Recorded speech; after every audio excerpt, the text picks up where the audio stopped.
जसं जिल्हा परिषद प्रशासनाकडनं जाहीर करण्यात येतं, मात्र आपण या ठिकाणी पाहिलं वस्तुस्थिती तर या ठिकाणी ग्रामीण भागामध्ये दळणवळणाची साधनं म्हणून जीवन प्रॉफिटला गेल्या 70-80 वर्षापासून या ठिकाणी रस्ताच झालेला नाहीये.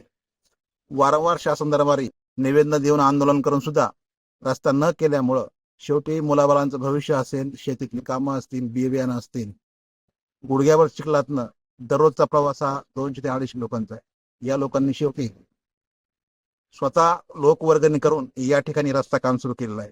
एकंदरीत जर पाहिलं तर ज्याप्रमाणे जिल्हा प्रशासन ग्रामीण भागामध्ये रस्त्यासाठी कोट्यवधी रुपयाचा खर्च केल्याचा गाजावाजा करतोय, मात्र वस्तुस्थिती अशी आहे की लोकांना 75 वर्ष होऊन सुद्धा अजूनही मूलभूत सुविधा रस्ता, वीज, पाणी बरोबर रस्ता मिळायला दिसत नाही. संपूर्ण वस्ती 4-5 वस्ती येतात.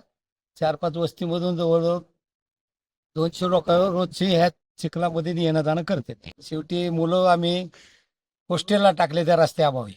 दवाखाना, बाजारहाट, शेतात मजूर सुद्धा कामावर येत नाही आणि बाजारला सुद्धा लोक जायला इन्कार करते त्या चिखलामुळे. टोटल मुलं हॉस्टेलला टाकले. पाठपुरावा भरपूर केलेला आहे, पण त्याला कुठली शासनाने दखल घेतलेली नाही. आम्ही स्व खर्चाने वर्गणी करून रस्त्याचं काम चालू केलं.